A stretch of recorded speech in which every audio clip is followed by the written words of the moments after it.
I'm Ella, 32, the youngest of 5 in my family. Ever since I can remember, I've been treated like a servant rather than a sister or daughter. My whole life has been about supporting my older sisters and their needs. Yesterday, I accidentally discovered they're planning a Caribbean cruise without me. The worst part? They're assuming I'll just stay behind to watch their kids. I'm heartbroken, but not surprised. If you're watching this video, let me know where you're tuning in from, hit that like button, and subscribe to join me as I finally decide to stand up for myself after years of being walked all over. Growing up as the youngest in my family wasn't the storybook experience many might imagine. My family consists of my father, Jack, now 58, my mother, Diana, 56, my oldest sister, Amanda, 38, my second sister, Stephanie, 35, and myself at 32. We lived in a comfortable middle-class home in a suburban neighborhood outside of Seattle. From the outside, we probably looked like the perfect American family, but inside those walls, the dynamics were far from equal. As far back as I can remember, I was always standing in the shadow of my sisters. Amanda was the golden child, the family star. She was beautiful, intelligent, and excelled at everything she touched. By the time I was forming my earliest memories, she was already winning debate competitions and being courted by top universities. She eventually went to law school and became the pride of our parents. Stephanie wasn't far behind in the family hierarchy. She was the social butterfly full of energy and charisma. Everyone loved her outgoing personality and natural leadership skills. She turned those traits into a successful marketing business, adding another layer of accomplishment to the family name. And then there was me. I later discovered that I wasn't exactly planned. Mom had considered her family complete with 2 daughters, but surprise along came baby Ella. This unplanned status seemed to set the tone for how I would be treated throughout my childhood. Amanda and Stephanie set such high standards, my father would often say whenever I brought home a B on my report card. Why can't you apply yourself like your sisters? It wasn't that I was a bad student, I just wasn't exceptional in the specific ways my parents valued. I still remember my 10th birthday. It was a Tuesday, and when I came downstairs that morning, excited for my special day, no one said anything. I went to school thinking maybe they were planning a surprise. By dinner time, it was clear they had simply forgotten. Mom gasped when I mentioned it was my birthday during dinner, and they hastily put a candle in a leftover brownie while singing a half-hearted rendition of Happy Birthday. Meanwhile, both my sisters had always received elaborate parties with friends' decorations and personalized cakes. The age gap between us created another divide. When Amanda was starting high school, I was still playing with dolls. When Stephanie was going to prom, I was just learning multiplication tables. This meant I was always excluded from their activities, too young to participate, but old enough to notice I wasn't welcome. I learned to take care of myself from an early age. While my parents attended Amanda's tennis matches and Stephanie's theater performances, I figured out how to cook simple meals and do my own laundry. I never complained because I didn't know any different. I thought perhaps this was just what being the youngest meant. The only people who truly made me feel valued were my maternal grandparents, especially my grandmother Rose. When I visited them, they would make a fuss over me listening to my stories and treating me like I mattered. Grandma Rose would always say, "Our little Ella sees the world differently, and that's her special gift." She was the first person who ever made me feel like being different from my sisters was a good thing. During summer breaks, I would beg to stay with my grandparents for as long as possible. Their small house felt more like home than our bigger, fancier family home ever did. Grandpa would teach me about gardening, and Grandma would bake with me in the kitchen. They didn't compare me to anyone else. They just loved me for who I was. When I was 16, my grandmother passed away after a brief battle with cancer. It devastated me in ways my family couldn't understand. At the funeral, while everyone was grieving, I felt like I had lost the only person who truly saw me. My grandfather, overcome with his own grief, moved to Florida to live with his sister shortly after, and just like that, my safe haven was gone. The hole left by my grandmother's absence was enormous. I tried talking to my mother about how much I missed Grandma Rose, but she always changed the subject uncomfortable with deep emotions. My sisters were too busy with their own lives to notice my pain. Amanda was in law school and Stephanie was starting her business. My grief became another thing I learned to handle on my own.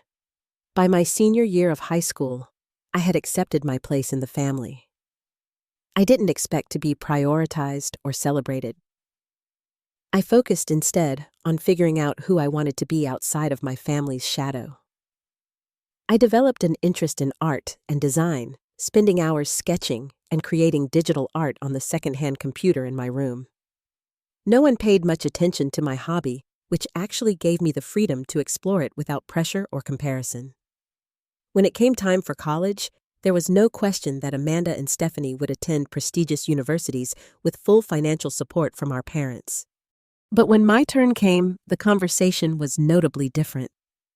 "We've spent so much on your sisters' educations," my father explained. "You might want to consider something more affordable." So, while my sisters had gone away to experience college life, I enrolled at a local community college and later transferred to a state university, living at home to save money. It was another reminder that in our family, there were two tiers of children. And I had always known which tier I occupied. After high school, I decided to attend a local college to study graphic design. Unlike my sisters who went to prestigious universities with full rides from our parents, I stayed close to home, partly out of financial necessity. "Your sisters knew what they wanted to do early on," my mom would say. "We invested in their clear career paths. Your art thing seems more like a hobby." While taking a full course load, I also worked at a local coffee shop to help pay for my tuition and expenses. Each semester was a struggle to balance work studies and the lingering family responsibilities that somehow always fell to me.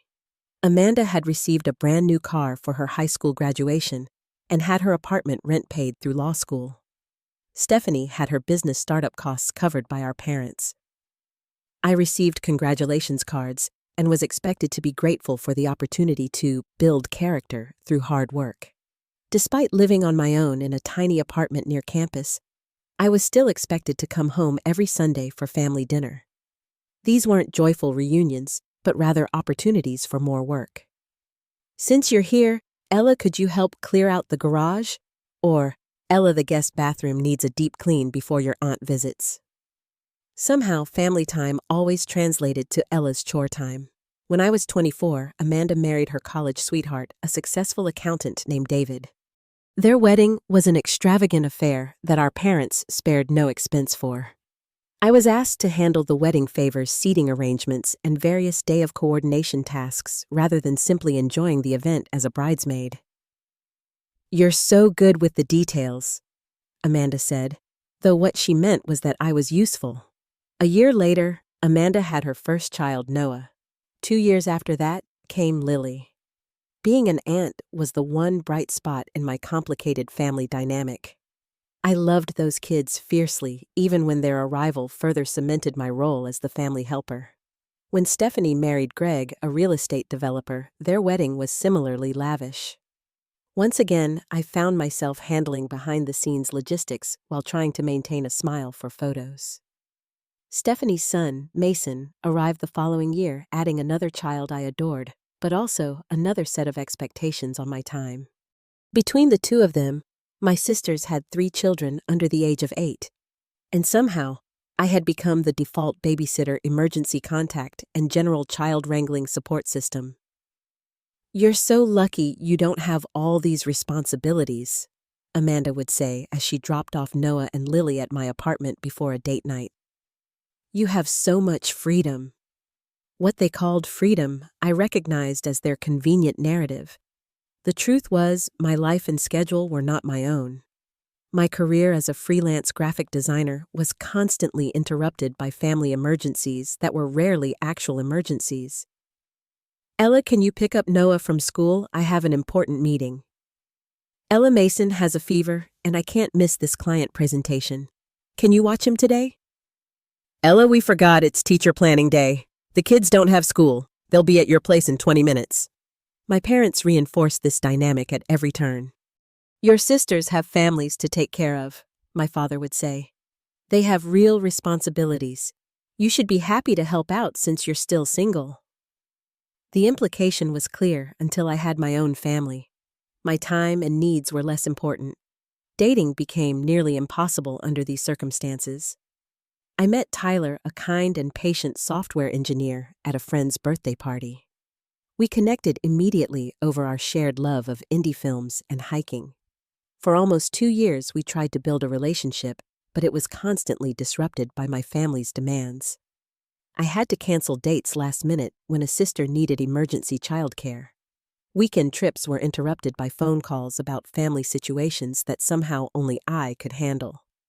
Tyler tried to understand, but after the 5th canceled vacation attempt, he reached his breaking point. I care about you, Ella, but I can't compete with your family, he said during our final conversation. You're never going to prioritize us or set boundaries with them. I need to be with someone who has space in their life for a relationship. His words stung because I knew he was right. After Tyler left, I tried to have a heart-to-heart with my mother about how the family dynamics were affecting my personal life. Mom, I need to establish some boundaries. I love being an aunt, but I can't always be available at a moment's notice. She looked genuinely confused.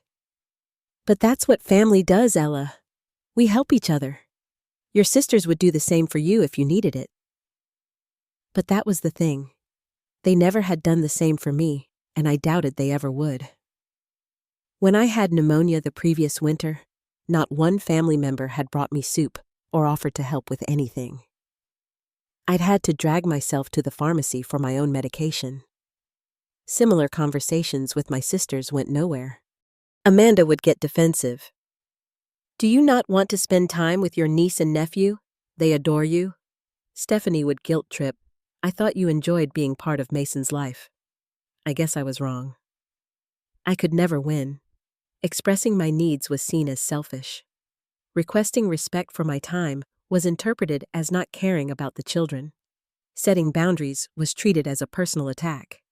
So I retreated, swallowed my feelings, and continued in my assigned role as the family doormat. My friends saw what was happening. Sophie, my best friend since college, would frequently tell me, "Your family takes advantage of you, Ella. This isn't normal or healthy." But breaking free from lifelong patterns is easier said than done, especially when they're reinforced by the people who are supposed to love you most. I tried small acts of assertion. I started saying no to some requests claiming work deadlines that sometimes were real and sometimes weren't. I stopped answering every phone call immediately. I began making plans that didn't include family obligations. These tiny rebellions felt monumental to me, but barely registered with my family. They simply worked around my occasional unavailability, never questioning the fundamental expectation that my life revolved around their needs. And then came the Sunday dinner that would finally push me to my breaking point and force me to confront the painful truth about my place in the family. It was a typical Sunday evening in March when I arrived at my parents' house for our weekly family dinner. The Seattle rain was coming down in sheets, matching my gloomy mood after a weekend of catching up on work I'd fallen behind on after watching Mason for 3 days while Stephanie attended a business conference. I had barely shaken off my umbrella in the foyer when I heard excited voices coming from the kitchen. Curious, I quietly made my way down the hallway, catching snippets of an animated conversation. The Royal Caribbean ship has the best kids' club options, I heard Amanda saying enthusiastically. Noah and Lily will have activities all day if we want adult time. I'm more excited about the dining options, Stephanie chimed in. Did you see they have 5 restaurants on board and the stops in Jamaica and Grand Cayman sound amazing? Your father already booked the cabins, my mother's voice added. Amanda and family in one, Stephanie and her crew next door, and your father and I across the hall. I stood frozen in the hallway, my heart suddenly pounding. They were planning a family vacation, a cruise to the Caribbean. And from what I could hear, I wasn't included in those cabin arrangements. "What about Ella?" Stephanie asked, and for a moment, I felt a surge of hope that at least someone had thought of me. "Oh, Jack talked to her last week about watching the houses and taking care of the pets while we're gone," my mother responded casually. "She seemed fine with it." My blood ran cold. My father had done no such thing. This was the first I'd heard of any cruise plans. "Plus," Amanda added with a laugh, "someone needs to water my plants. You know how I am with plants." "Well, it works out perfectly," my father's voice joined in. "Ella doesn't have vacation time like the rest of us with real jobs. These freelance gigs of hers are flexible, and she's so good with the kids, but 7 days on a ship might be overwhelming for her. She's better off at home. And it saves us having to pay a pet sitter for Rufus," Stephanie added, referring to her family's golden retriever. "Ella loves that dog." I couldn't believe what I was hearing. They weren't just planning a vacation without me. They had already decided I would serve as their house sitter, pet sitter, and plant waterer. No one had asked me. No one had even thought to include me. In their minds, I existed solely to support their needs and wants. Taking a deep breath, I walked into the kitchen with as much composure as I could muster. 5 faces turned toward me with varying expressions from surprise to a flicker of guilt that quickly disappeared. "Ella, we were just talking about the summer family cruise," my mother said brightly, as if I hadn't just overheard their entire conversation. "So I heard," I replied, trying to keep my voice steady. "When were you planning to tell me about this cruise that apparently the whole family except me is going on?" An uncomfortable silence fell over the kitchen. Amanda and Stephanie exchanged glances while my parents looked mildly confused by my reaction. "Well, we thought you wouldn't be interested," my father finally said. "You've never been one for big trips, and someone needs to look after things here." "You thought I wouldn't be interested in a Caribbean cruise with my family?" I asked incredulously. "Or you just assumed I'd be available to handle everything while you're all off having fun together?" "Ella, don't be dramatic," Amanda interjected. "You know how complicated it is traveling with children. We need all hands on deck for that. You're helping in your own way by staying behind." "My own way?" My voice rose slightly. "I didn't offer to stay behind. I wasn't even told about the trip." "Honestly, Ella," Stephanie sighed, "this is why we sometimes hesitate to include you in plans. You make everything so difficult. Not everything is a personal attack. We just thought this arrangement made the most sense." "What arrangement? The one where I'm not part of the family vacation, but I'm good enough to take care of your responsibilities while you're gone?" My mother stepped forward, her face a mix of confusion and disapproval. "I don't understand why you're so upset. You've always been happy to help out. That's your special quality, being the dependable one we can count on." "Happy to help out," I repeated. "Mom, there's a difference between occasionally helping and being treated like staff rather than family. I'm your daughter too, not just the family babysitter and house watcher." "Of course you're family," my father said dismissively. "But you're also single with no kids. Your sisters have families to consider. It's different for them." "So because I don't have a husband or children, my time is less valuable. My inclusion in family events is optional." I could feel tears threatening, but I refused to cry in front of them. Amanda rolled her eyes. "See, this is exactly why a cruise with you would be stressful. Everything becomes a big issue about fairness and how you're treated. It's exhausting, Ella." That comment hit me like a physical blow. All these years of swallowing my feelings of going along with whatever the family needed, and I was still the one labeled difficult for asking to be included. "I need to go," I said abruptly, grabbing my still wet jacket. "Enjoy your cruise planning. I'm sure you'll have a wonderful time, but just so we're clear, I won't be available to watch your houses, pets, or plants."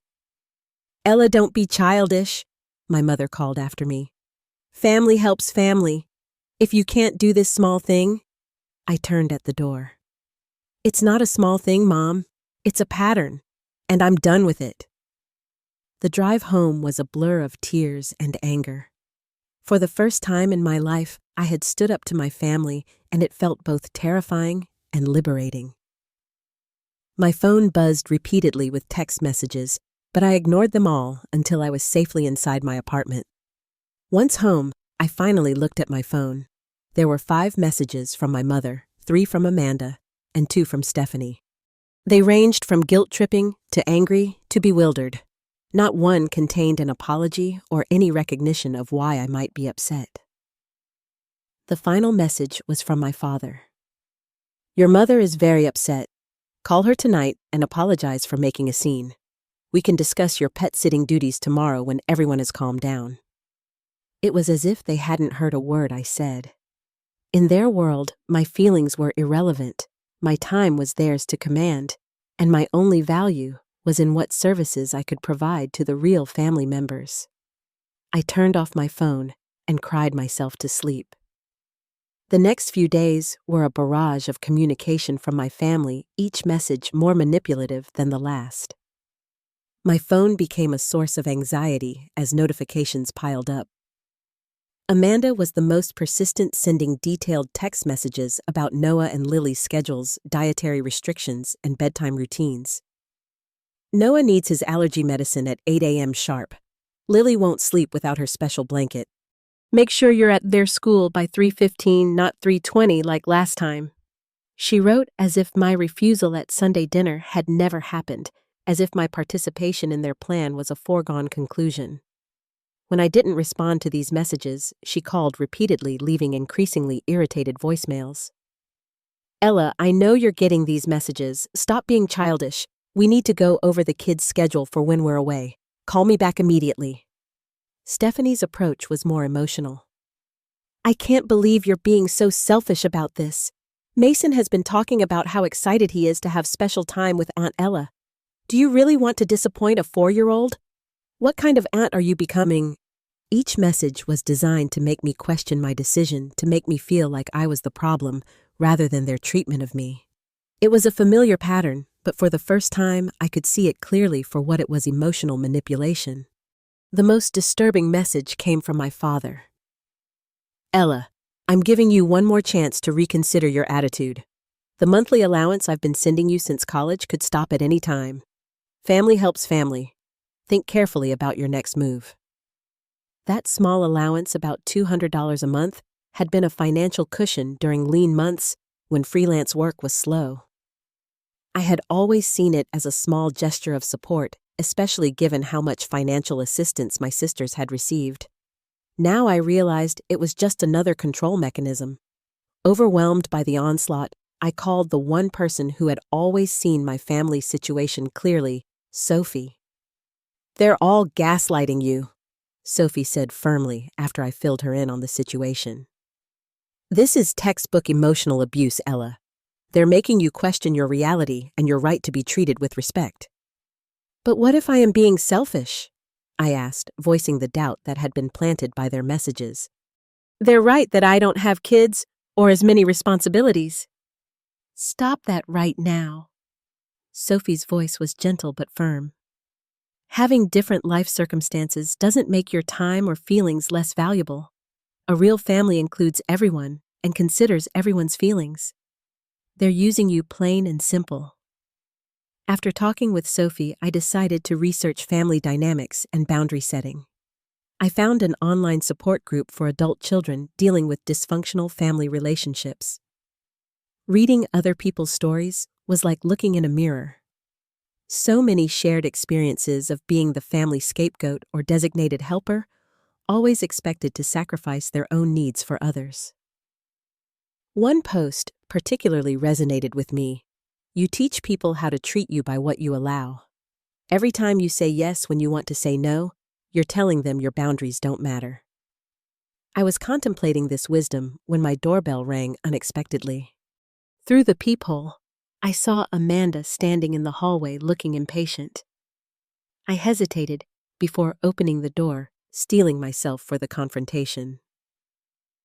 "Finally," she said, brushing past me into my apartment without waiting for an invitation. "I've been trying to reach you for days. We need to talk about this ridiculous situation." "There's nothing ridiculous about wanting to be included in a family vacation," I replied, trying to keep my voice calm. Amanda set her designer purse on my coffee table and fixed me with a look she probably used on difficult witnesses in court. "Let's be realistic here, Ella. The cruise is expensive. Everyone is paying their own way. Can you afford your share? Because if this is about money—" "It's not about money," I interrupted. "It's about the fact that no one even considered including me. You all made plans and assigned me a role without even asking." "Look," Amanda softened her tone, switching tactics. "I understand you feel left out. But you have to see this from our perspective. Traveling with children is already complicated. Adding another person's needs and preferences makes it even harder." "I'm not just another person, Amanda. I'm your sister." "Of course you are," she sighed. "And that's why I thought you'd understand. The kids are really looking forward to this trip. It's important for their development to experience new cultures." I recognized this diversionary tactic. Anytime I tried to address how I was treated, the conversation was redirected to the children's needs, as if caring about my nieces and nephew was incompatible with having my own feelings. "I love the kids," I said firmly, "but this isn't about them. It's about how this family treats me." Amanda's expression hardened again. "Fine. You want honesty? Here it is. We didn't include you because, frankly, you're not very fun on family outings. You always have some complaint or feel slighted in some way. No one wants to walk on eggshells during their vacation." Her words stung especially because they were a complete reversal of reality. I had spent my entire life carefully managing my feelings to avoid upsetting anyone else. "That's not fair, and you know it," I said, fighting back tears. "I've spent years accommodating everyone else's needs and wants. The one time I stand up for myself, I'm labeled difficult." Amanda stood up, reaching for her purse. "This conversation isn't productive. Look, we're willing to pay you for watching the kids' pets and houses.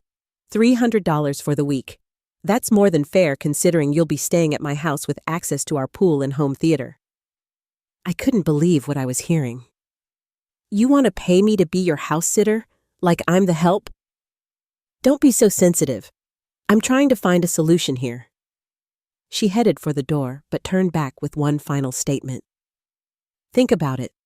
But also, think about this. If you can't do this one thing for us, it might affect your relationship with the kids. We're very busy and coordinating visits with their aunt would become much more difficult." The implied threat was clear: cooperate or lose access to the children I loved. After she left, I sank onto my couch, shaking. The conversation had left me feeling both angry and uncertain. Was I overreacting? Was asking to be treated as an equal family member really so unreasonable? The stress began to affect my work. I missed a deadline for a regular client because I couldn't focus. My sleep became erratic, filled with anxious dreams about confrontations with my family. I started experiencing headaches and stomach problems from the constant tension. This wasn't just about a cruise anymore. It was about 32 years of family patterns that had shaped my self-worth and relationships. And for the first time, I wasn't sure I could or should just give in to keep the peace. The week leading up to the family's final pre-cruise gathering was one of the most emotionally turbulent periods of my life. I had maintained minimal contact with my family, responding to messages only when necessary, and keeping my replies brief and non-committal. This small act of rebellion felt both empowering and terrifying. I decided to attend the family dinner scheduled for the Saturday before their departure. It would be my opportunity to clearly state my position once and for all. The anticipation of this confrontation had me alternating between anxiety and a strange sense of calm determination. Something fundamental had shifted inside me, and there was no going back to the person I had been before discovering their cruise plans. When I arrived at my parents' home that evening, the atmosphere was tense beneath a thin veneer of normalcy. My mother greeted me with her usual kiss on the cheek, but avoided direct eye contact. My father gave a curt nod from his armchair, where he was pretending to be absorbed in a newspaper. Amanda and Stephanie were already seated at the dining table, their husbands and children noticeably absent. "Where are the kids?" I asked, genuinely missing my nieces and nephew. "We thought it would be better to have an adults-only conversation tonight," Stephanie replied, her tone artificially sweet. "Given recent tensions." "How considerate," I said, unable to keep the sarcasm from my voice. It was telling that the children were only excluded when there was family conflict to discuss, never when there was work to be done watching them. Dinner was a stilted affair with forced small talk about weather and neighborhood gossip. No one mentioned the cruise until my mother brought out dessert as if the sweet offering might soften whatever was coming next. "So, Ella," my father began setting down his fork with an authoritative clank. "We've given you time to think about things. Have you reconsidered your position about helping out while we're away?" The directness of the question caught me off guard, but I had prepared for this moment. "I have thought about it," I said, my voice steadier than I expected. "And my answer is still no. I won't be house-sitting or pet-sitting while you're all on vacation together." My father's face reddened slightly. "This isn't like you, Ella. You've always been the one we can count on. The responsible one." "That's the problem, Dad. I've always been the one you count on, but never the one you include. Never the one whose feelings or time you consider valuable." "That's not fair," my mother interjected. "We include you in plenty of things. Like what, Mom? Name one family event in the last 5 years where I was included as an equal rather than assigned a job to do." Her silence spoke volumes. Amanda leaned forward, eyes narrowing. "You're going to ruin this trip for everyone with your sudden need to be difficult. Do you have any idea how much planning has gone into this? The kids are counting on this vacation. Stephanie and I both need this break from work. Mom and Dad deserve this time away." "And what about what I might deserve?" I asked quietly. "Oh, please." Stephanie rolled her eyes. "What exactly is so demanding in your life that you can't help out for 1 week? You don't have children. You don't have a real career with deadlines and pressure. You don't even have a boyfriend anymore." Each word was calculated to diminish me, to remind me of my place in the hierarchy. In the past, I would have absorbed these blows silently, but something had changed. "My life and my time have value whether you recognize that or not," I said firmly. "And for the record, I have a career that I take pride in, even if it doesn't fit your definition of success." My father slammed his hand on the table, making the dessert plates jump. "Enough of this nonsense, Ella. You're acting like a spoiled child. If you want to be treated like part of this family, you need to contribute like part of this family." Contribute? The word ignited something in me. What exactly do you think I've been doing for the past decade? Who watches your kids at the last minute when you have work emergencies? Who helped Mom redecorate the entire house last summer without a single thank you? Who spent 3 weekends helping Stephanie move into her new house while her husband was too busy golfing? The room fell silent as my words hung in the air. "That's different," my father finally muttered. "That's just being a good daughter and sister." "No, Dad, that's being taken advantage of, and I'm done with it." "So you're just going to abandon your family responsibilities because you're jealous of a vacation?" Amanda asked incredulously. "I'm not abandoning anything. I'm establishing boundaries. There's a difference." My mother, who had been uncharacteristically quiet, suddenly spoke up. "We had a ticket for you." Everything stopped. "What?" "We had a ticket for you initially," she repeated softly. "Your father canceled it when we decided it would be better if someone stayed behind with the houses and pets." I felt like all the air had been sucked from the room.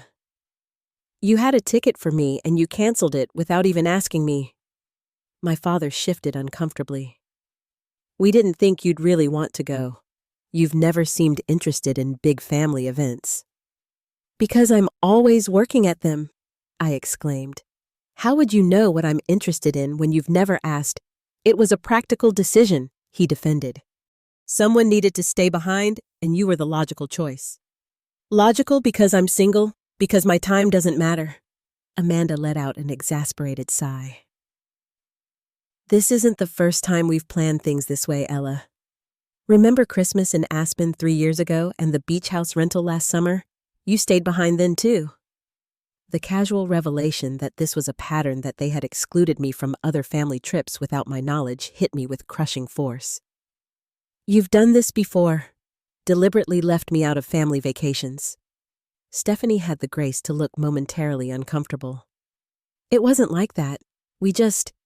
It was always easier to have you handle things at home. You've never complained before. Because I never knew, I could feel years of suppressed emotion rising to the surface. I thought those were couples trips or parents with their kids. I had no idea they were family vacations I was being excluded from. My mother reached for my hand across the table, but I pulled away. Sweetheart, we didn't think you'd mind. You've always been so independent, so different from your sisters. You never seemed to need the same things they did. Different doesn't mean less deserving of inclusion, Mom. Independent doesn't mean I want to be alone. How could you not see that? You were an unexpected addition to our family, my mother said quietly, and the room went still. Amanda and Stephanie were planned. We thought our family was complete. When I found out I was pregnant with you, it was challenging. I never quite knew how to connect with you the way I did with the girls. Her honest admission was both painful and illuminating. After all these years, I finally understood. I wasn't just treated differently. I had been seen differently from the very beginning. So, because I was unplanned, I've always been treated as less important. My voice broke despite my efforts to remain composed. No one is saying that, my father interjected, but his denial lacked conviction. You don't have to say it. You've shown it in 1,000 ways my entire life. I stood up from the table, no longer able to contain the emotions threatening to overwhelm me. I have always loved this family with my whole heart. I have given everything I could to support all of you. But I see now that I will never be valued here the way I deserve to be.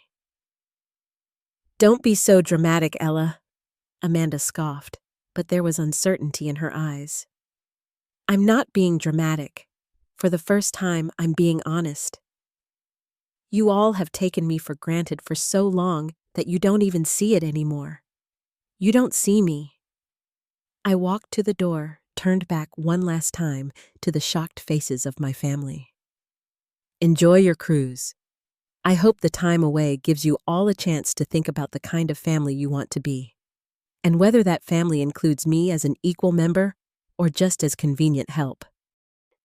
As I closed the door behind me, I could hear my mother calling my name, but I kept walking. The cool evening air hit my tear-stained face, and I took a deep, shuddering breath. It felt like the first real breath I had taken in years. The drive home was silent. No radio, no phone calls, just the sound of rain on the windshield, and my own thoughts finally being acknowledged after years of suppression. I had said things I had never dared speak aloud, before revealed hurts I had buried so deep, I had almost forgotten they were there. When I arrived home, I turned off my phone, made a cup of tea, and sat by my window, watching the Seattle skyline through the rain.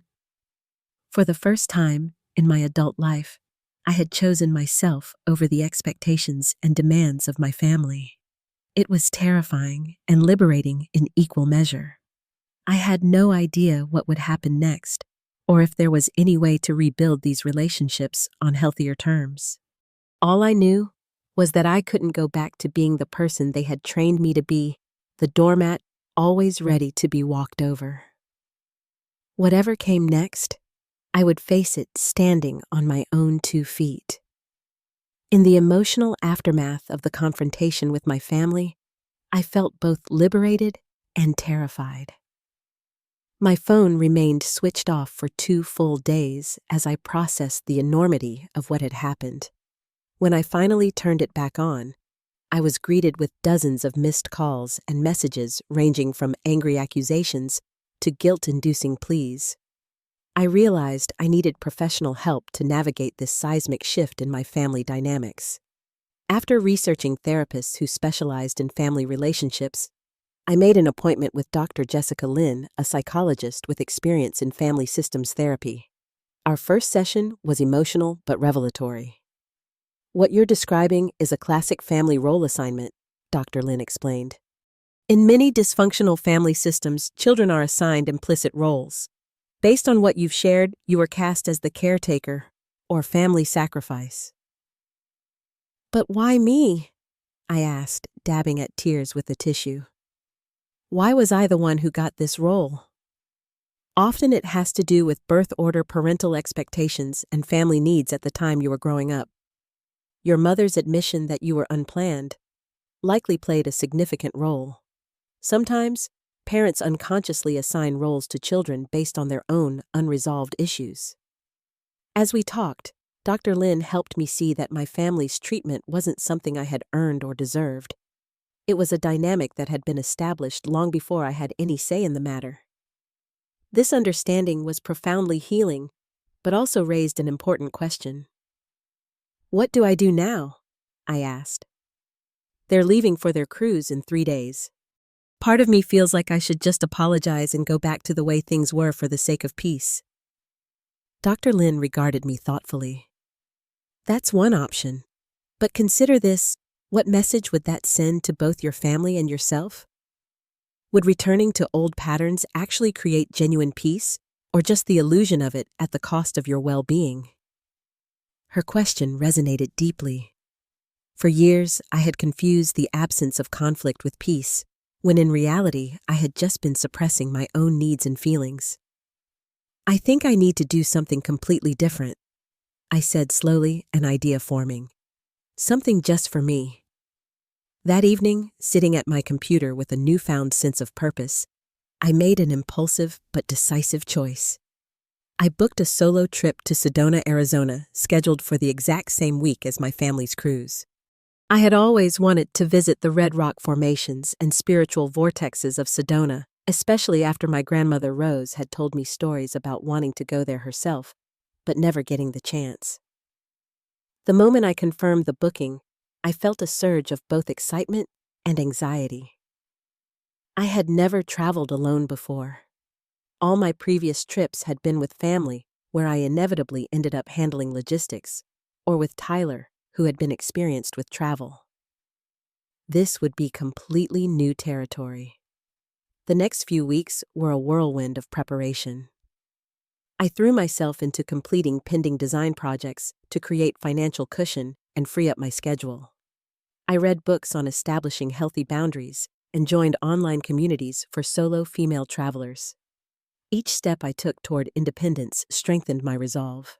Sophie helped me shop for hiking gear and appropriate clothing for the desert climate.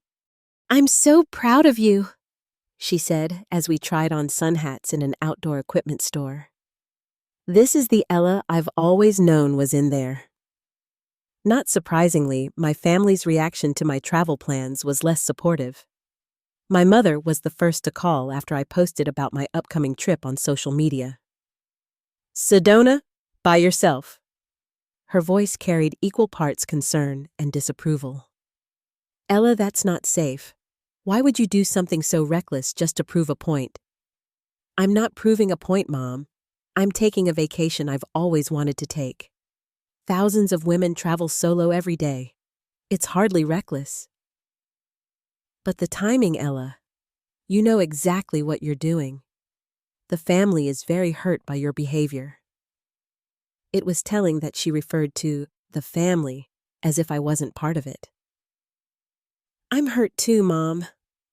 I have been for a long time. This trip isn't about hurting anyone back. It's about finally doing something for myself. Similar conversations followed with my sisters. Amanda took the practical attack angle. Who's going to check on my mail and water the plants? We already canceled the pet sitter because we thought you'd be there. I'm sure there are plenty of neighborhood teenagers who would love to earn some money, I replied calmly. I can send you some recommendations if you'd like. Stephanie went straight for emotional manipulation. Mason has been talking about spending time with Aunt Ella. He's going to be devastated. Is this really worth disappointing a 4-year-old? The guilt trip almost worked. I adored Mason and hated the thought of him being sad. But then I remembered Dr. Lynn's words about patterns and messages. I love Mason, and I'll make special time with him when we're both back from our trips. But I need to do this for me. My father predictably tried financial leverage. I've noticed you haven't returned any of our calls about the house sitting. I assume that means you're not planning to help out. In that case, I'm going to have to reconsider that monthly stipend I've been sending you. His threat no longer held the power it once did. I understand, Dad. You need to do what you feel is right, and so do I. The lack of capitulation from me was clearly unsettling to my family. They had never encountered this version of Ella before, the one with boundaries and self-respect. Their reactions ranged from confusion to anger to grudging reassessment. The night before my departure, Sophie and a few other close friends threw me a small bon voyage party. We shared wine and laughter in my apartment, and they presented me with a travel journal. For all the adventures ahead, Sophie said, hugging me tightly. This is just the beginning. As I packed my final items that night, I received a text message from an unexpected source, my nephew Noah. Using his mother's phone, he had written, "Have fun on your trip, Aunt Ella. Bring me back a cool rock. Love you." His simple message brought tears to my eyes. Despite everything, the connections with my nieces and nephew remained precious to me. I promised myself that whatever happened with the adult relationships in my family, I would find ways to maintain and strengthen my bonds with the children. The morning of my departure arrived with a sense of surreal calm. As my rideshare pulled away from my apartment building, I caught a glimpse of my reflection in the window, a woman I was just beginning to recognize, embarking on a journey that was about much more than geographic distance. For the first time in my life, I was putting myself first. Not out of selfishness or spite, but out of a newfound understanding that self-respect and healthy boundaries were not luxuries, they were necessities. My family was heading east to the Caribbean, while I journeyed south to the Arizona desert. We were all moving in different directions, literally and figuratively, and I had no idea if or how we would find our way back to each other. What I did know was that the Ella who would return from Sedona would not be the same Ella who had spent decades as the family doormat. That version of me had served her purpose, had survived as best she could. Now it was time to discover who I could be when I wasn't defined by others' expectations and needs. As the plane took off, I felt both the weight of family history and the lightness of possibility. Whatever happened next, I was finally the author of my own story. The moment I stepped off the plane in Phoenix, I felt a shift within me. The dry desert air, so different from Seattle's perpetual dampness, seemed to signal the beginning of transformation. During the drive from Phoenix to Sedona, watching the landscape change from urban sprawl to dramatic red rock formations, I experienced a sense of expansiveness I'd never known before.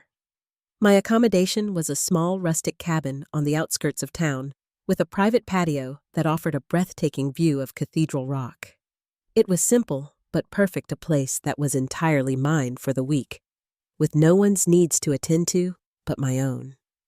The first day, I allowed myself to simply acclimate, walking the grounds near my cabin and sitting on the patio with a book I'd been wanting to read for months. The quiet was initially disconcerting. I was so accustomed to being interrupted by family calls or texts that the absence of demands felt almost wrong, like I was neglecting some crucial responsibility. By the second day, I was ready for adventure. I signed up for a guided hike through Boynton Canyon, one of Sedona's famous vortex sites. Our guide, a weathered local named Jim, who looked to be in his 60s, led our small group of 6 through the stunning terrain. Sedona's vortexes are special energy centers, Jim explained as we walked. Places where the Earth's energy is especially concentrated. People come from all over the world to experience the healing and transformative properties.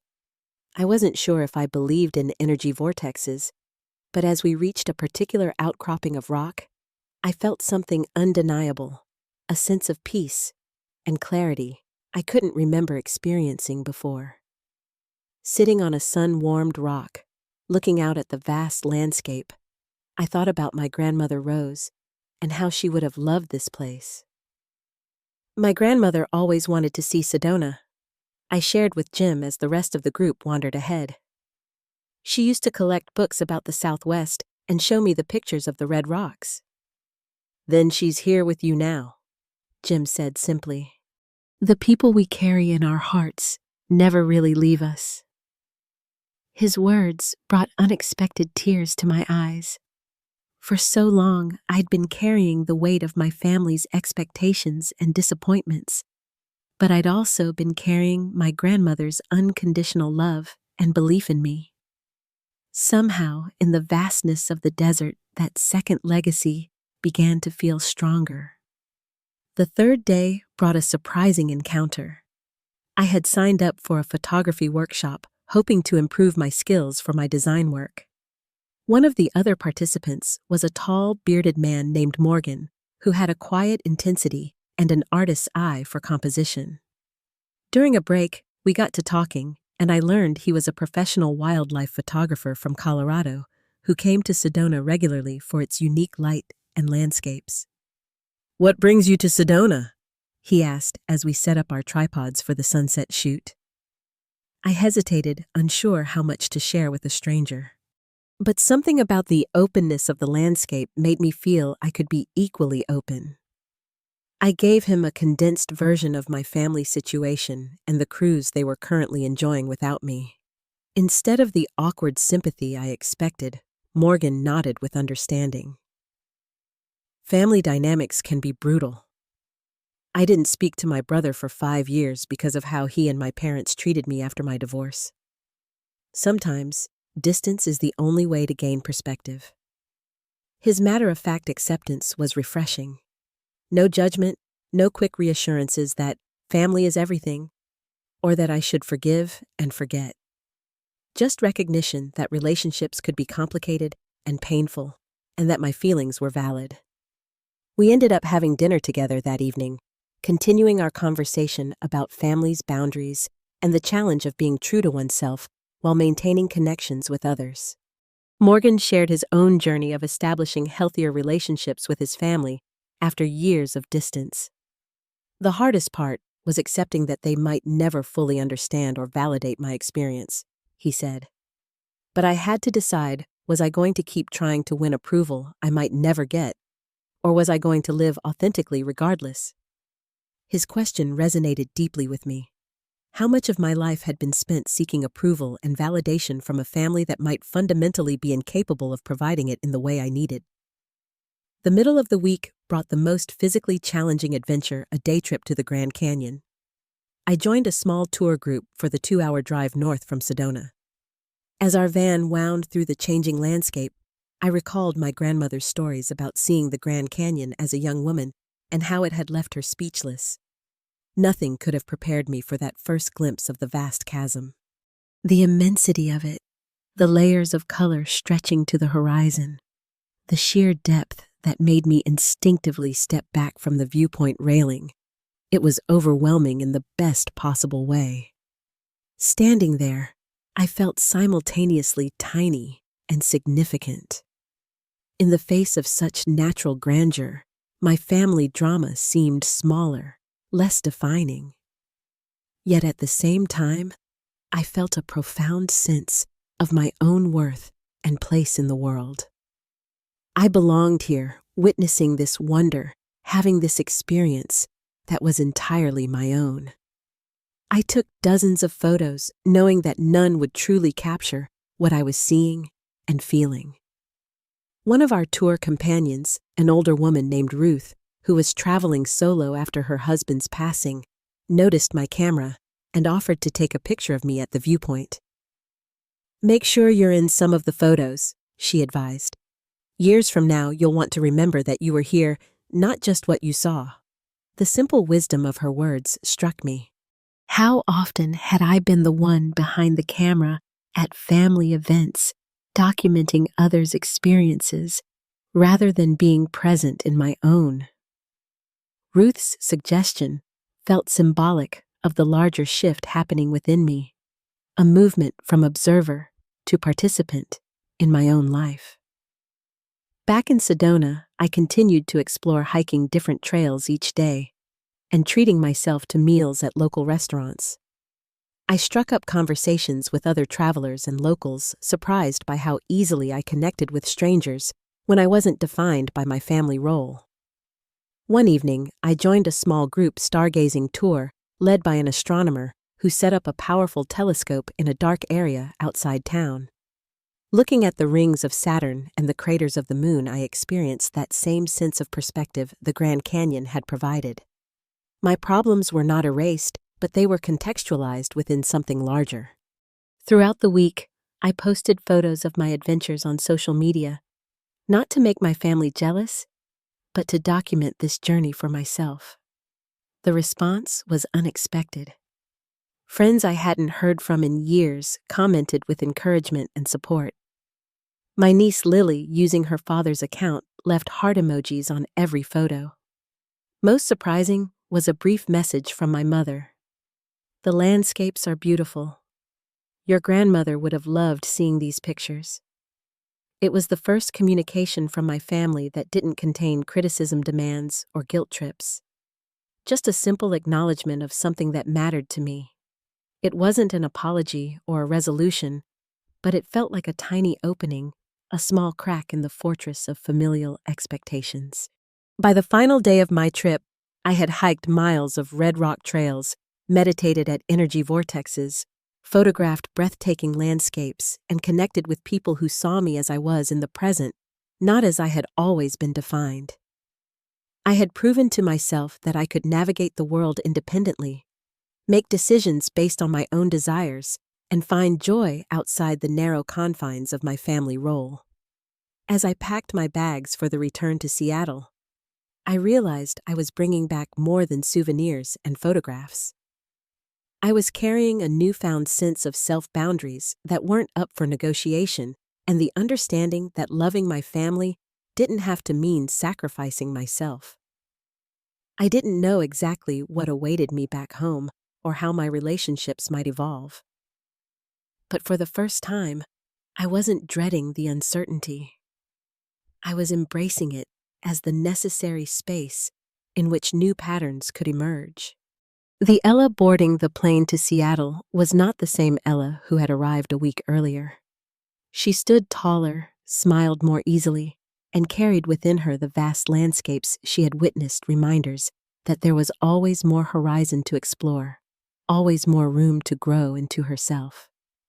Returning to Seattle felt like stepping into a familiar room where all the furniture had been subtly rearranged. Everything looked the same on the surface, but something fundamental had shifted in my perception. My apartment, once merely a base of operations for my family's supporting activities, now felt like a true sanctuary, a space that was entirely mine. I had arranged my return to coincide with my family's arrival back from their cruise. Not because I was eager for confrontation, but because I wanted to establish the new normal without delay. I spent the first day back unpacking, doing laundry, and settling in. I posted a final set of Sedona photos online with the caption, "Back home, forever changed by the desert's wisdom." The responses came quickly. Sophie commented, "The new Ella looks amazing on you." A few other friends echoed similar sentiments, but my family remained noticeably silent. The next morning, my phone rang. It was my mother. "We're back. she said simply. The cruise was nice. The hesitation in her voice was unusual. My mother typically spoke about family vacations with effusive enthusiasm, cataloging every activity and meal in detail. How was Sedona? She asked after an awkward pause. It was transformative, I replied honestly. I'm really glad I went. Another pause. Your father and I have been talking. We thought maybe you could come over for coffee this afternoon. Just you, us, and your sisters. The kids are with their dads today. The invitation surprised me. I had expected either continued anger or perhaps a group attempt at returning to normal without addressing what had happened. A deliberate conversation was unprecedented in our family dynamics. I can be there at 2? I agreed, feeling a mix of apprehension and curiosity. When I arrived at my parents' house, the atmosphere was noticeably subdued. My mother had set out coffee and her special occasion china, rather than the everyday mugs, a small detail that signaled this wasn't a casual get-together. My father sat uncomfortably in his armchair, looking older and more tired than I remembered. Amanda and Stephanie were already seated on the sofa, both wearing expressions I couldn't quite read. Thank you for coming, my mother began formally. We thought it was important to talk about what happened before everything. I nodded, waiting. I had done enough talking before they left. This time, I wanted to hear what they had to say. Your father and I have been doing a lot of thinking, she continued when it became clear I wasn't going to speak first. The things you said, they were difficult to hear, but we realized there was truth in them. My father cleared his throat. I've never been good with emotional conversations, he said gruffly. But even I could see that something wasn't right with how things were going. You're our daughter too, Ella. We should have treated you with the same consideration we give Amanda and Stephanie. His acknowledgement, however halting, felt like a small miracle. I looked at my sisters, wondering what their perspective was. Amanda spoke next, her usual confidence somewhat muted. The cruise wasn't what we expected. I kept thinking about what you said about always being assigned a job instead of just being included. And I realized you were right. Even on the cruise, I was constantly asking Mom to watch the kids so I could do activities, or expecting David to handle all the planning. I do that to everyone, not just you. And I realized how often I take advantage of people's willingness to help, Stephanie added quietly. Not just you, but Greg, my assistants at work, even my friends. It was uncomfortable to see that pattern so clearly. What are you all saying?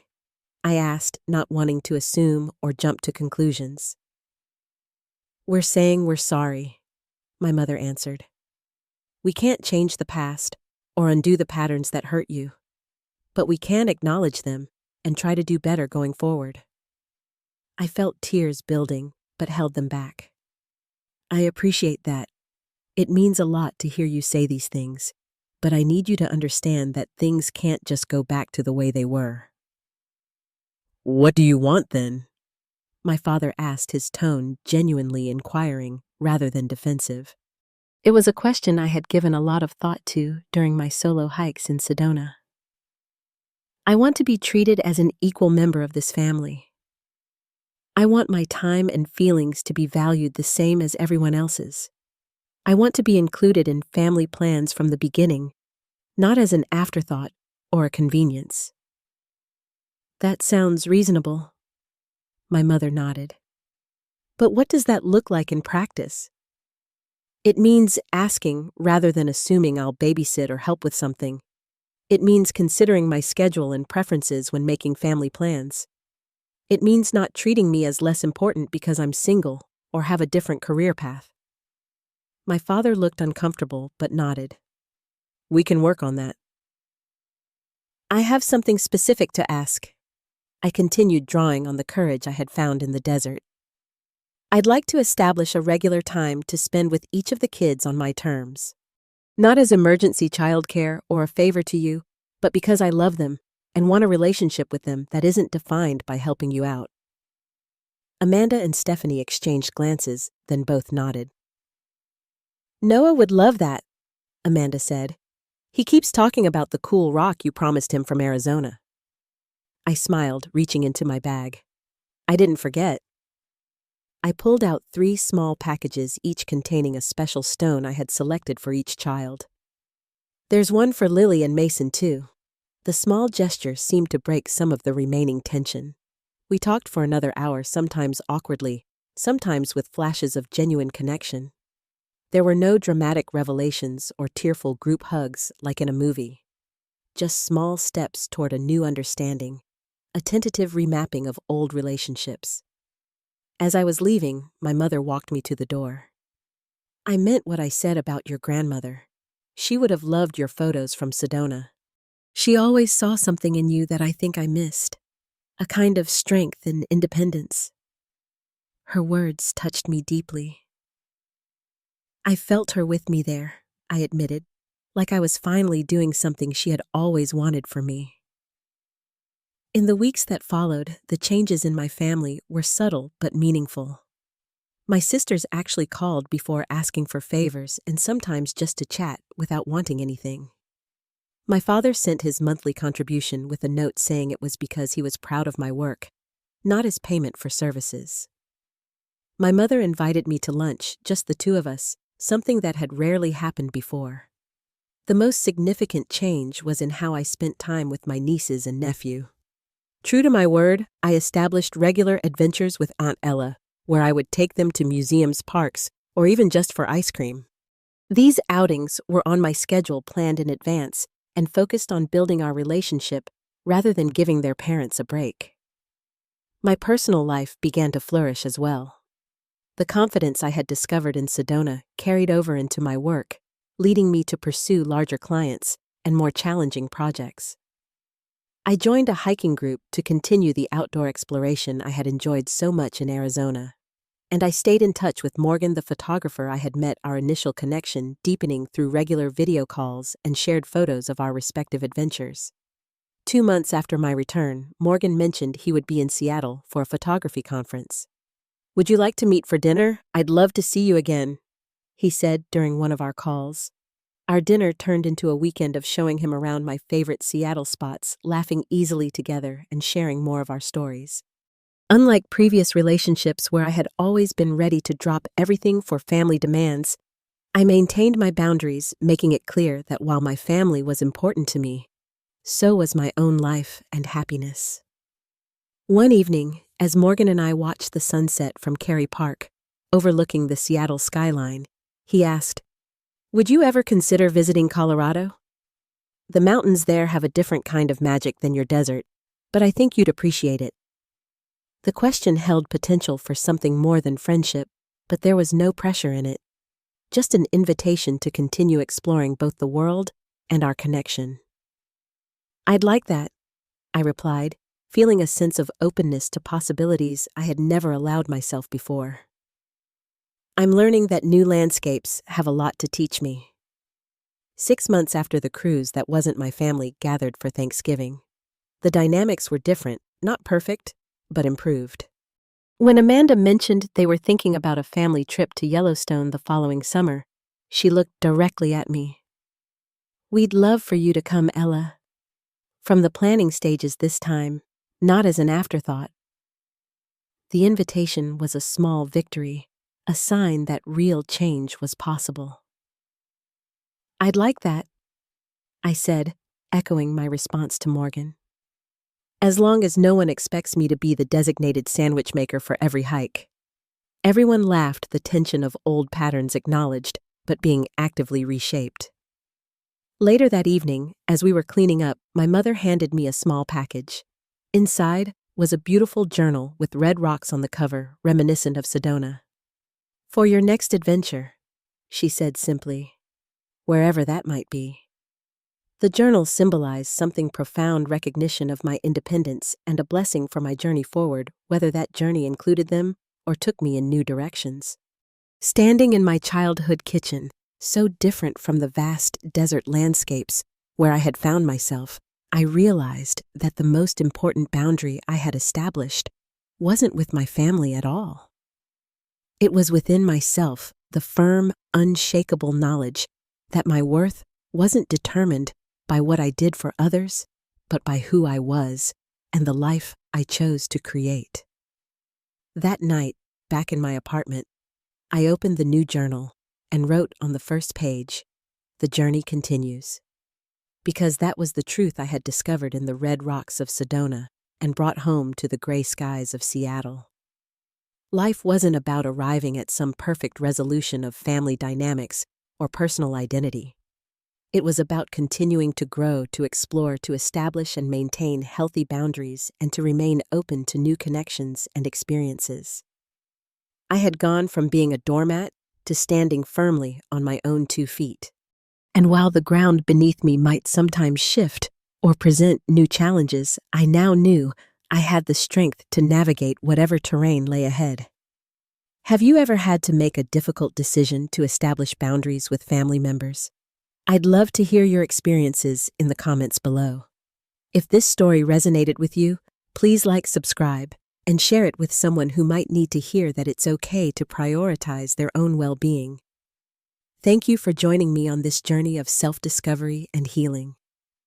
Remember, sometimes the most loving thing you can do for yourself and others is to stand firm in your truth and worth.